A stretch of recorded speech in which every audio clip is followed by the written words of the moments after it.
Hey, what's up, guys? Bonisile with Premier League Match Week 16 review results. And yeah, lots to chat about.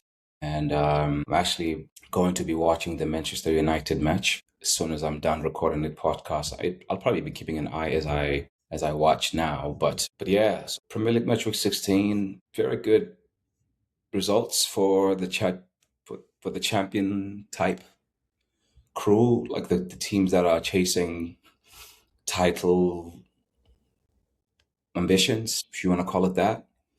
A win for Man City, a win for Arsenal, a win for Aston Villa, win for Liverpool. I think people are too eager to get them out of this race. It's 16 games in. As you can see, people can drop points anywhere. Liverpool being about 10 points behind Arsenal, it's not too far with 22 games remaining. But we're gonna go in some kind of order. I'll try to talk about the rest of the league and then kind of hone into the title chasing pack, kind of like top tier starting teams to the season so far. And with that said, I'm gonna start with the game between Brentford and Leeds. It was a tight game. Brentford games seem to be a lot more fun than I remember them to be under Thomas Frank. They are a very good team structure wise. They utilize set pieces, but there's more to them than just set pieces. They had quite a lot of chances late in games. And another thing that's interesting about Brentford, there seems to be a penalty decision given to them almost every game. And it's kind of a myth buster in a way, in that a lot of times most football fans, when talking about penalties given, they think the big teams get the penalties calls in their favor. But Brentford, for one reason or another, man, there's been penalties involved. And this is not even to take a shot at Thiago, their number one striker, who I think is the second leading goal scorer behind Haaland on 10 or 11 goals. I think he was definitely the second player to hit double digits in the Premier League this season. So it's crazy. Lots of lead goals in Brentford games and lots of penalties. They were given a penalty in this game, but it was ruled out because the player had been offside leading up to the.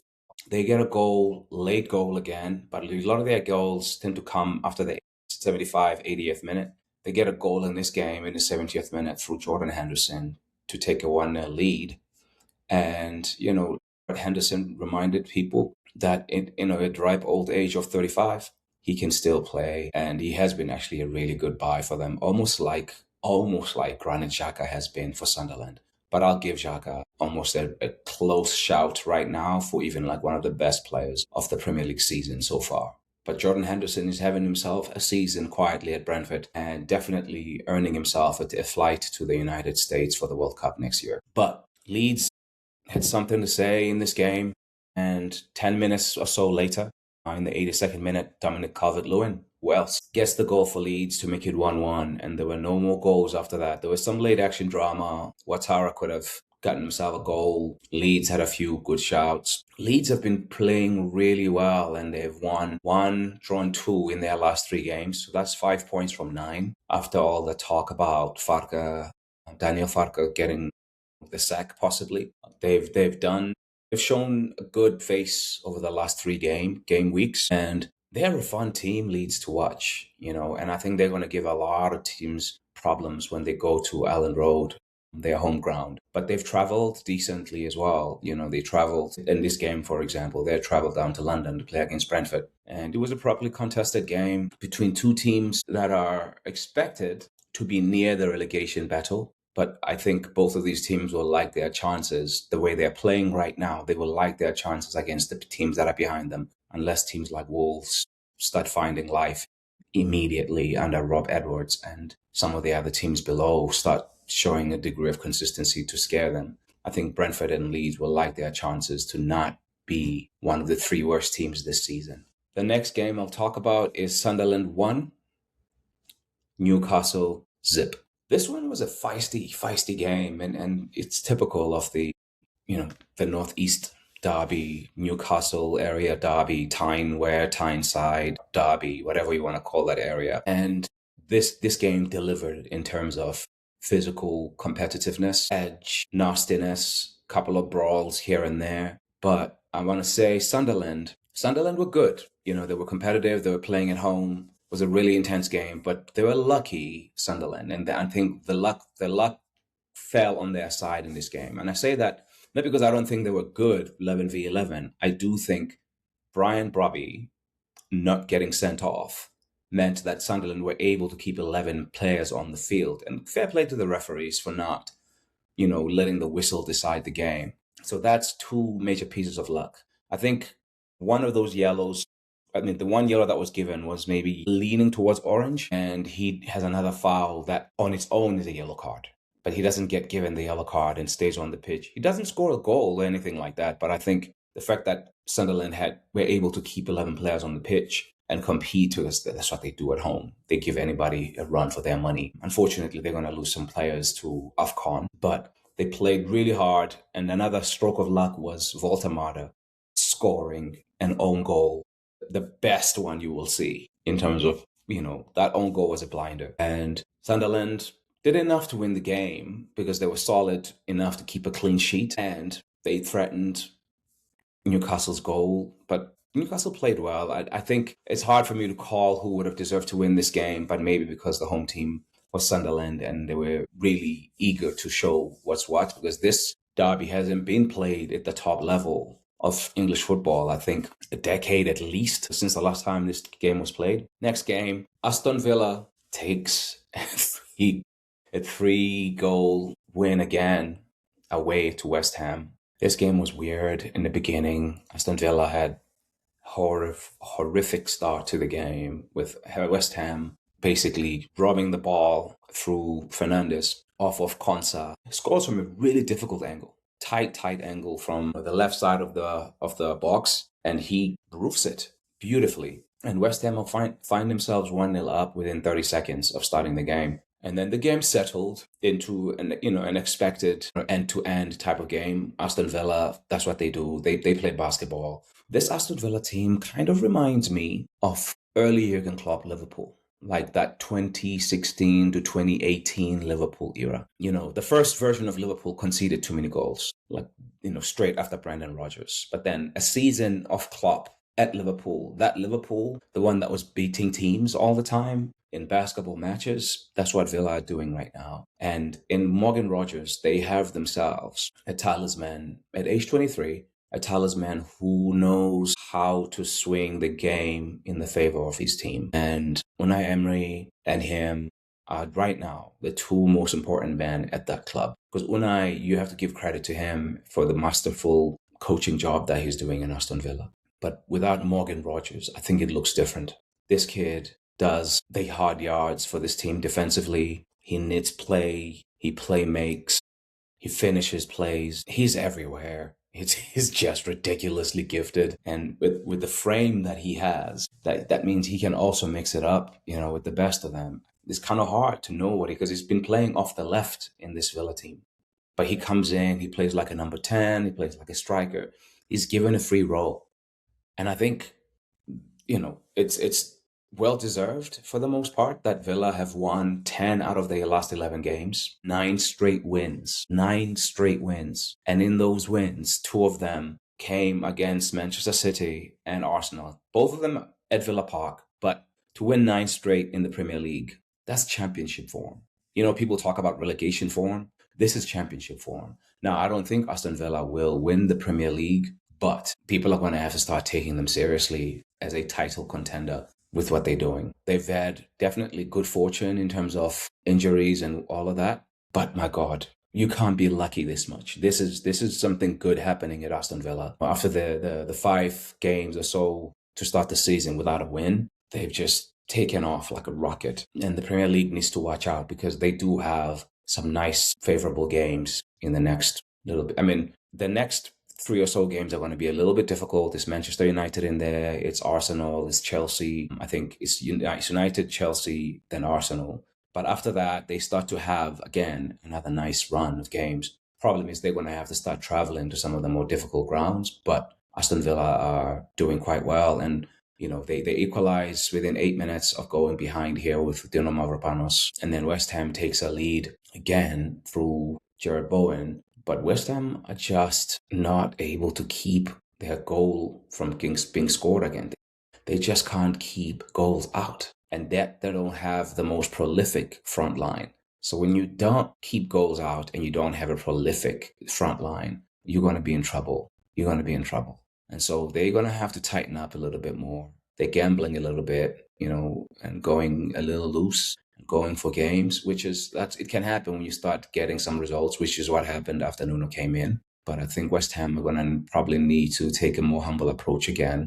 Be solid, be hard to beat, play a 3-4, 3-4-2-1, 3-5-2, 3-4-3, whatever Nuno used to do at Wolves. I think he needs to go back to that with this West Ham team and play 3 centre backs, go with wing backs, but I think West Ham will feel they could have gotten something out of this game because there were some chances that they really missed that were bad. And Bowen almost makes it 3-2 just before Villa makes it 3-2, finishes beautifully, but he's judged to have been offside in the build-up and rightfully had been offside. The next game is Liverpool 2, Brighton 0. This game, I'm not going to talk too much about game events, but mostly just talk about Hugo Ekitike. This kid, I was just talking about Morgan Rogers a little while ago, like a few in the Villa game. Hugo Ekitike is a problem. Still raw in his talent. He still needs a bit of polish. He kind of reminds me of a young Thierry Henry. And again, people are going to be like, what are you doing? You can't spit that man's name and put it in the mix with this kid and whatnot. Again, a young Thierry Henry is not the guy I'm talking about that became, a king of Highbury, the legend of Arsenal. But Thierry Henry in World Cup 1998, Thierry Henry, when he still had some locks, playing with David Trezeguet. Thierry Henry at Juventus. Thierry Henry who arrived at Arsenal before he became the Thierry Henry that then everybody fell in love with at Arsenal. Hugo Ekitike, for me, I know moves a little bit like Thierry, and he's got a big frame too, like Thierry. He can play on the wing, he can play on the inside. He has the beating of his man more often than not for a centre forward. I think Slot needs to find a way to keep this kid in the game, whatever it takes. Even if this kid plays on the left, Gakpo and other people move around, I do not care. He needs to keep this kid in the game. He could have scored more than the 2 he did score. He tries to set up Salah in one time. He's unselfish. He's a team player. But he's definitely, for me, looking like a player ready to explode, which is another reason why many people are baffled about Liverpool going for Alexander Isak. Now, Isak is top-level talent, and I think any club that has a chance to get him should try and get him. But I think Liverpool probably sacrificed short-term gains by buying Ekitike and then Isak. They sacrificed short-term gains in terms of team balance, and it's been showing in the way that they've been trying to rectify the issues internally. And I wouldn't be surprised to see Liverpool go big for a central midfielder and a couple of defenders, if not a couple of midfielders and a couple of defenders in January. I wouldn't be surprised. But should Liverpool find a midfielder to sit in the 6 that's better than Wataru Endo, and then find another person who can back up Van Dijk and Konate, this team is loaded up front. They are loaded, and they're going to figure this out. And I've been saying this even when things were not going well. I'm not too worried for them because of the riches of talent that they have. But this kid, Ekitike, bro, he's something else. And the other mention that I'll give to this game was, the makeup between Slot and Salah for now. It seems like they've made up. And Salah came on, goal contribution, which puts him in the record in the Premier League for the most goal contributions by any one player for a single club, which beats Wayne Rooney's record that he had at Manchester United for 276 goal contributions, I think. And I think Salah is now at 277 goal contributions. What happens after AFCON?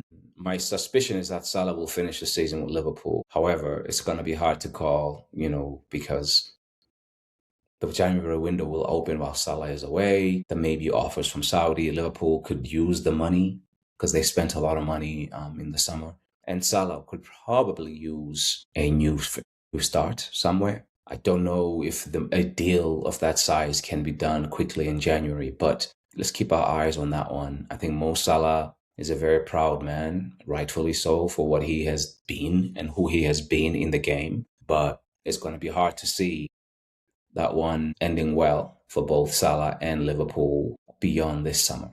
I think something is going to have to give there. I think extending him recently was maybe, a contract too many in that relationship. But they're doing the best they can, Liverpool, and it looks like they're figuring it out as they go along. So now, this one surprised me. Nottingham Forest 3, Tottenham Hotspur 0. I was surprised by this game. There's another game that surprised me later on that involved my team that I'll talk about later on in this podcast. Forest played well. Watching the game, Forest were worthy winners. Worthy 3-0 winners. So, it doesn't surprise as you watch the game. It was surprising from a point of view of predicting what would happen.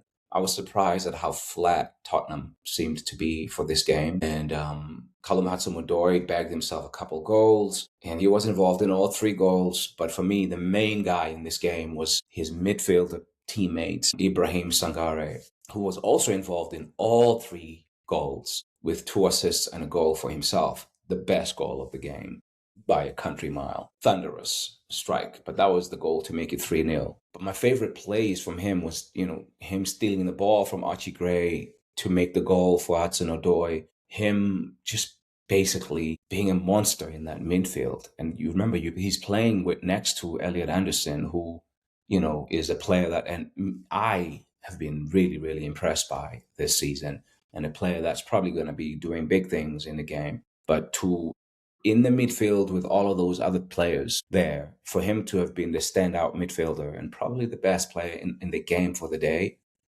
that was worthy of praise. Unfortunately, Forest will lose him for a few weeks as he goes to AFCON to play for the defending champs. So yeah, this one was a very good game. People are going to have a go at Thomas Frank. I've already seen a lot of content leaning in that way, but he's doing a decent enough job to have a balanced season. So his results in Europe are starting to look a bit better.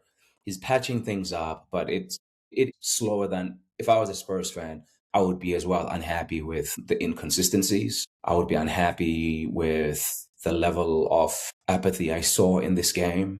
I would be unhappy with conceding so many goals after starting solidly defensively. I think he's trying to do a little bit more, and then you run the risk of conceding goals. But then when he's being too solid, it's a bit more stale and boring, and looks like they're lacking ideas. So Tottenham is trying to find their balance, I think, between a solid defense with a good enough attack versus being too solid but nothing going the other way, or trying to do too much going forward and then leaving yourselves open in the back. Yeah, the journey of trying to balance a football team is one that's hard to watch as you watch it unfold live. I feel for the coach, because I think he's rightfully the person who takes all the questions when things aren't going well. But I think Tottenham are having a better season than what they had last year. And to build from that, it takes a little bit of time. And they have enough talent there, but young talent. And young talent does this. A kid like Archie Gray, for example, they haven't had him for most of the season. He's still like 19 or something. He's young. He will come good. Xavi Simons, he will come good. I think Tottenham are going to be up and down till maybe February or so. And hopefully by then they will have a run of games where they start showing a different face. But it takes time to hire a manager in the summer with a team that won the Europa League. There's a bit of expectation, but they finished 17th. They were the worst team to return to the Premier League this year. And now, they're a couple of points away from Champions League positions. A couple of points away from Champions League positions. They're about to beat their total points tally in the Premier League last year. And they're in the better European tournament. Last year, they were crap, and they were playing in a Europa League that didn't even have Champions League teams drop in the spring. So they won a very weakened Europa League, and kudos, they won it. But I think sometimes when people are looking at Thomas Frank's work at Tottenham, they're looking at it devoid of all of that. But actually, you have to look at all of that when you are trying to make sense of what he's doing and how he's doing. So, I understand it. I have Arsenal fans who are friends of mine. We argue about this stuff all the time. But I tend to try to take a global view to try to make sense of the micro. And yes, you can go hard on a coach or a player for a 90-minute that was bad, and this one was bad. This was bad. But to kind of go for his job and go for him in totality, I think that's a little early. So that's my take. I'm interested to hear what you guys think. Please let me know in the comments. Burnley 1, Fulham 3. I'm not going to go too much in this game, but just say I love Emil Smith-Rowe. Happy to see him playing. Glad Marco Silva has decided to give him game time again. Josh King, there's room for both them players in this team, but Josh King is also just still a teenager, and he's played a lot of football so far this season. So for him to be, using ESR again, and that kid coming on, sharing minutes and all of that, I think that's good. And then the other thing is Harry Wilson in that left foot. Harry Wilson in that left foot. That boy scored a great goal in the previous game week, which was basically an Arsene Wenger type goal. He scores one here and makes two. He's got a really good left foot. He's definitely like way better than James Ward-Prowse as an all-around footballer in terms of impacting games in the front. I know Ward-Prowse plays deeper and Wilson plays a little bit further forward. I think his gift is ball striking. His ball striking is that's kind of like, I think, what makes me think of Ward-Prowse, and Declan Rice seems to be also kind of arriving in that group now. But Rice has come into that group from having been a good all-round footballer. This kid is developing his all-round game, but his magic, his number one weapon, is how well he hits a foot, whether it's for an assist or whether it's for striking it or for a set piece, dead ball specialist, and just like passing the ball into the net for that third goal. That's all I'm going to say. Fulham would deserve it 3-1 winners in this game. Burnley did what they could here and there, huffed and puffed. But Fulham were, for me, the better team. And Harry Wilson and ESR were my story for this game. Kelvin Bassey did his thing here and there, gets himself a goal. He's a funny footballer, Kelvin Bassey. But yeah, this game for me was all ESR and Harry Wilson, them boys. And then Cold Palmer made a 60-minute appearance for Chelsea, which is something that's going to make a lot of Chelsea fans happy in Chelsea's 2-0 win at the Bridge over Everton. Everton were unlucky to lose Dewsbury Hall, who would have been very helpful for them in this game. But Chelsea were deserved winners, and there's not much else to talk about here besides, Chelsea did what they needed to do to stay within touching distance with the top teams, and Everton's long run of good form came to a pause, and we'll see what they do next time out at their home ground against Arsenal. And then a game that was really, really, really well contested was Crystal Palace 0, Manchester City 3. This game was as close or tight a 3-0 win as you can get. This was not a dominant 3-0 win. This was a 3-0 win that I think the main difference in this game for me is the talent in the attacking positions. Manchester City, offensive talent or firepower, is a lot more efficient in front of goal. Because Crystal Palace could have at least been a goal or two up before City even had a goal from Haaland. At the very least, a goal up.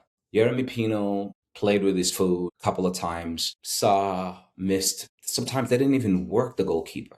It was bad. Pino hits the bar. Pino hits it over. Saw hits it wide. Mateta, too many poor moments for Palace in the final third in this game. And I think they're going to rue those missed chances, because I think they were not deserving of a 3-0 dropping. And I'm not saying this because I'm an Arsenal fan, I didn't want City to win.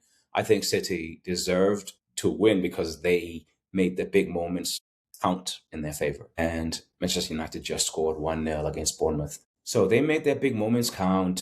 And, Haaland, what can we say about him? I mean, there's not much else you can say about this guy. Phil Foden has found himself as a footballer again, but Palace were in this game. It was not a 3-0 drubbing or domination by Man City. It was a very competitive game until City really ran away with it in the second half with goals from Haaland, 2 goals from Haaland, one being a penalty after Savinho was fouled by Henderson, having run all the way the pace of the whole entire pitch, basically, because Palace were chasing the game at this point, and the penalty is converted in the 89th minute. But this was a good game. This was a really good game of football. Manchester City are playing again at a championship level. They They found fluency with Cherky and Foden, Reinders, Bernardo Silva as a four behind Haaland. They have some really good footballers, bright footballers who are able to make impact on games, especially in the final third. I'm actually quite impressed with what Pep has done with this new version of Manchester City. He's found himself a left back in O'Reilly, who, a big boy who can do the up and down. He's as big as a centre back, but he's been schooled as a number 10 slash midfield, attacking midfielder player. And then he's playing there. So he's like basically the best of both worlds for Pep, who loves control in midfield, who loves a fullback to give him tons going forward. So I think Manchester City have found a formula here, built in between a world-class goalkeeper and a world-class centre forward. And then they found a perfect mix of stuff in between. They still have championship level defenders in Guardiola and Ruben Diaz, right? Who have both been able to stay fit for most of this time of this season. And then you have no Rodri still, but like Nico Gonzalez is proving to be a capable enough deputy, and the team is functioning well. Fair play to City. And after having a couple of tight calls against Leeds and Fulham, they've gone the next two games, boom, boom, sort their opponents out, win comfortably. And final game I'll talk about is Arsenal 2, Wolves 1. Talk about a game that was not what you expected. Now, this game was incredibly surprising. Not from what Wolves did. Wolves did exactly. Anyone who watched the game against Manchester United and saw Wolves get humiliated in front of their home fans and they get booed and everybody, wants to walk out on the club and boycott the club and all that, everybody would have known that Wolves are going to show up for this game at that place against this team and be on their Sunday best, right? I know the game was not on a Sunday, but they brought their Sunday best. They were on their best behaviors. They were chasing balls. They were getting back into shape. It's not the same Wolves that played against Manchester United that showed up at the Emirates on Saturday. And they knew too, the world would be watching. It was a late kickoff. I think it was 8 p.m. English time kickoff. So it was everybody, all hands on deck, everybody pulling in the same direction. And Arsenal helped them out too. Arsenal was unrecognizable in this game. They physically did not appear to be at the races. I don't quite understand why that happened, because Teta did rotate. I've been one of the big people complaining about rotation. He has been rotating. I mean, he changed 4 players from the midweek. So 4 players who didn't start in midweek started this game. Saka started. Didn't even play midweek. Again, another anonymous performance from Eze, in my opinion. Martinelli started after having a good performance midweek. This game, seems like he lost his shooting boots in the Champions League stadium because Martinelli couldn't hit a target from 6 yards so many different times. Twice with his foot, right before he was substituted out. He kicks the ball wide, but he also heads the ball wide from a Declan Rice corner. He heads it over and wide that way from like literally near the far post. I don't understand what was going on with Martinelli in this game. He had some moments where he looked good. He had some moments like he cooked the defender, in the moment I'm talking about. He creates that chance for himself, but then his shoe-in let him down. Martinelli had a game to forget. Eze had a game to forget. And don't get me started on my number 1 striker right now, Victor Gyökeres, Victor Coquerez, whatever you want to call him. The man is at the moment struggling. He is just struggling. And I don't want to go too hard on any player because I still believe in this team and I think players will have moments like this. But when these moments are happening, we have to talk about them. And Gyökeres, I know there's a lot of excuses being made for him as far as his teammates need to find him better and all of this other stuff. But then you have Gabriel Jesus who comes in and plays how many minutes with this team? 10 plus 15, 10 plus 20? 20 midweek, maybe 10, 15 this game against Wolves. And Gabriel Jesus has more chances per game than Gyökeres, who's been playing more minutes per game in the time that they've both been on the field. The game, for me, was an aberration, so I don't want to go too hard on the players. But the fact that Arsenal didn't have a shot on target against Wolves at home for 60 minutes, 0 shots on targets for more than 60 minutes. we start to take our first shots on goal properly again from range by Declan Rice. That's the first one. I don't even know if it was going in, but the keeper makes a save. I think that must be one of the 2 shots on target we had in this game. So we scored 2 goals, but we only had 2 shots on target, and none of them were the goal. Both the goals were own goals from Wolves players. Martinelli, Gyökeres, Eze, I hope that they gonna go into Everton angry, ready to do something, and just basically obliterate opponents over the next month. I really do. Just for this game alone, I think they need to go with a chip on their shoulder. Noni Madueke didn't see the game at all in this game, and I don't know if that's a fitness concern or that's just Arteta saying, we gotta look after the players. But yeah, but the starters really didn't do much. Odegaard comes on off the bench, and Trossard, who, besides Saka, I think Trossard was the other attacker that did okay in this game. He had some frustrating moments, but he actually started to jumpstart Gyökeres' game. He started to find passing passages that Martinelli was not able to find. And United still 1-0, 23 minutes in. But yeah, I think for me, Manchester United, my train of thought just gone there. Arsenal were very, very fortunate to get this win, but they were also unfortunate to lose the game at Aston Villa, because I think though Villa were maybe slightly deserving of a win, but to lose a game like that, it's hard. So sometimes it can swing your way, sometimes it can swing the other way. And, I think it's happened where luck hasn't been on Arsenal's side. I think Villa did well in that game and they were fine. I'm okay with that they won, and Arsenal lost the point with the last kick of the game. However, in that last moment that leads to the goal for Villa, the ball is loose for quite some time, but it never breaks for Arsenal. And it breaks for Villa several times, including the time they score. So, little things like that in a football match can happen and the ball can break your way, right? So Arsenal win, and they should take the win and run to a couple of days off for the players and some really good practice. And Arteta did talk about that this week they're going to have to rework some habits. He talked about horrible defensive habits that he saw in the lead up to the Wolves goal. I think Arsenal did try to get a second goal. I don't think they set deep immediately after scoring, because I remember the Gyökeres chance comes after Arsenal had gone and scored the goal. Martin Odegaard also has a chance that hits the side netting after Arsenal had scored the goal. There were several others, but I think eventually they started to sit deep because maybe they're just okay, we're good enough to stop these lot from scoring, because we got the best defense in the league, they got the worst offense. But football is a funny old game, and again, it found a way to remind all of us that you can't take anything for granted, especially in the Premier League, but in football in general. You can't take anything for granted, and you can never, ever sit pretty and comfortable with the 1-0 lead. That's just dangerous. You can't do that. And so Arsenal did themselves no favors with the way they approached this game from start to finish. But I will say that eventually they were able to, to do enough to see themselves as winners. So, with that said, I think, all you can say right now is forget about this game, have some goldfish memory, go and focus on getting well and focus on how you're going to win the next 2 to 3 games. One game at a time,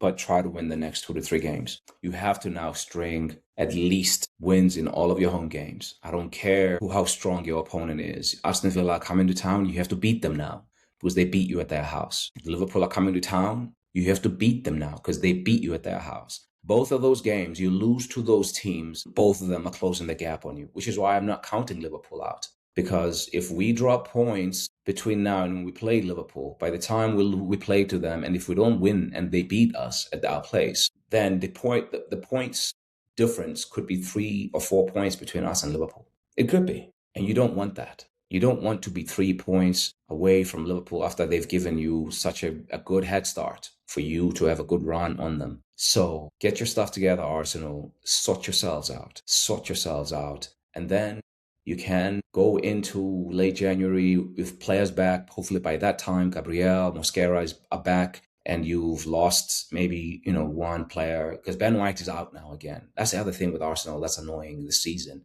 is that you get a player back or you get 2 back, you get 1 out. You get Noni back and then somebody else is going out. Trossard goes out. Gabriel goes out. Mosquera comes in. Mosquera plays a couple of games. Mosquera is out. Saliba then is out. And then you have someone else. It's like this in the Arsenal injury room. So you You can't win the league, much else, nothing else, to be honest. You can't win with this level of injury record. So you have to now, like, I'm not worried about the coaching. I'm not worried about the playing talent. I am worried about keeping this group now together long enough to sustain a run. That's why Aston Villa have won 10 of their last 11 games. They've won 9 in a row because they've been able to keep players fit. Now, I understand they're not playing in the Champions League. They're playing in another conference or Europa League where they can rest players a little bit. Fair enough. They can rest players and all of that. But we have a squad that's big enough that, like, when we start getting players back, we should be able to rotate, which is why it's so puzzling that Arsenal was so bad, just energy wise. Like, I understand about low blocks. People are going to come to the Emirates and they're going to give Arsenal their best punch, right? When you're a good team, you get everybody's best punch. That's just the way it works in football. So for me, I think the key thing here is, first of all, expect that you're going to get their best punch. But number two, don't be outworked, man. Like, you can't be outworked. You can be outplayed, you can be outsmarted or outthought. That's fine because everybody's clever and they can come up with something that surprises you. But for me, one thing that I do not have time for, that I do not want Arsenal to fall into, and I watch football broadly. Every team in the Premier League now in 2025 defense. That's the prerequisite. That's why the whole Mo Salah thing has gone the way it has. And I know why Mo feels like he's being used as a scapegoat. But I think part of it as well, if you're looking in from the coach's side, I think the coach is saying, we're not keeping clean sheets and we have a guy that we're carrying in the team, which I hope is not going to be the case with someone like Eze for Arsenal, because I think Eze he's a more willing defender than Salah, so I'm not going to paint him with that brush. However, I'm starting to worry about Eze and Gyökeres as far as, like, their ability to stay in games, stay engaged in games, even when they're not scoring. I want to see a little bit more of, like, playing together with the team from them too. And I think I trust Eze to figure it out quicker than Gyökeres because Gyökeres is further forward. However, it's a really, really difficult time if you are a team like Arsenal. You're playing against a low block and you have people who are going to shy away from calling for the ball and making themselves available to help you get the numerical advantages that you can get, like maybe on the side, to the left, in the middle, in the half spaces, or to the side on the right. And I think Teta has to figure that one out. Is Eze going to be your left winger now that Odegaard is back? Or is he playing inside and you can give Zubimendi and Rice some time to kind of like catch a breath a little bit? Because those two guys, we're going to need them in crunch time. And they've played a lot of football already. Zubimendi has played the most minutes of any Arsenal outfield player. And he looked like he was blowing a little bit in some of the most recent games. So, we have to start looking after players. And if we're not willing to use or trust Christian Norgard to play in midfield in the stead of Declan Rice or Eze, if we're not willing to trust, them two, if we're not willing to trust him to replace one of them two, then we have to figure out a way of resting them. That doesn't include Norgard on the pitch, right? So then that means one of them can play with Eze and Odegaard, or with Merino and Eze, or with Merino and Odegaard. Like, you have to find a way to not have Declan Rice and Martin Zubimendi on the pitch all the time. Anyway, guys, thank you for joining. And I'm going to close this one here. I'm going for almost an hour. I always tend to do just 30 minutes, but an hour, 50 minutes or so, not bad for a solo pod. Anyway, thank you for joining, and please subscribe, share, like the content, comment on anything that I've said, and also just give me some feedback, anything that you think could do better, in terms of like covering and whatnot. I'm always here for positive engagement. And thank you for joining this episode of the Foot and Nose podcast. I'm your host, Bonisile. Cheers and happy holidays, my friends.